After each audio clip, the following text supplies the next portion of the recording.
A day in my life, nakasama ko ang aking pamilya, ang aking mga apo, at aking anak at manugang, na minsan kami ay nagpunta sa lugar na ito upang mag-unwind at mag-relax sa kabisihan ng panahon.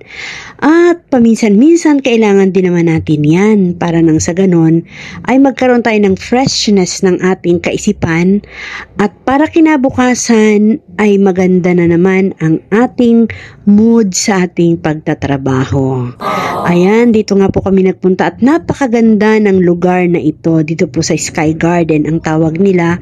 At ito po yung pinaka-rooftop na kung saan ay makikita natin ang kabuuan ng syudad ng Angeles City. Ayan, na kung gabi ay maningning dahil sa mga ilaw na kumukuti-kutitap sa lugar na ito.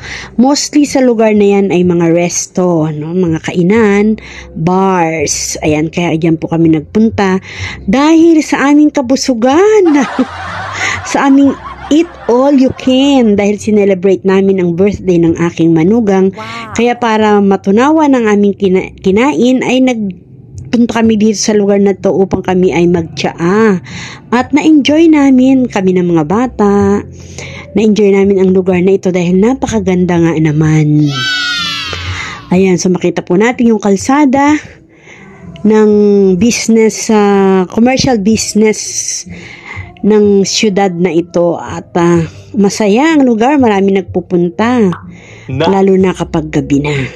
Natin makikita na kapag nagsimula ng magdilim, ang kalangitan ay nagliliwanag naman ang mga ilaw sa kalsada at sa mga establishmento. Ayan, at ako'y nagmumuni-muni. Ang ganda ako, enjoy na pagmasdan ang baba na yan. O, diba? Nag-enjoy si Lola. Hi. O, kailangan natin yan. Kailangan natin mag-relax at mag-unwind. At ang aking mga apo din naman ay tuwang-tuwa dito sa lugar na ito. Yes!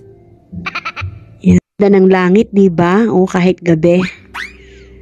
O, solo namin yan. May mga ilan-ilan din naman pumupunta pero umaalis agad.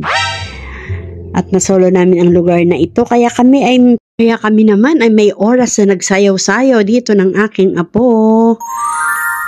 Ang sarap ng upo ng lola, oh. Talagang relax na relax. Wow. Naaliw sa panonood sa labas dyan sa baba na yan, oh. Ang ganda kasi. At eto nga po yung lugar, yung overview ng lugar. Matarik ang hagdanan dahil sa may fear of height ako, pero carry naman dahil gustong makapag-relax. Kaya kinaya kong akyatin. Salamat po sa inyong suporta sa panonood. Yahweh bless you!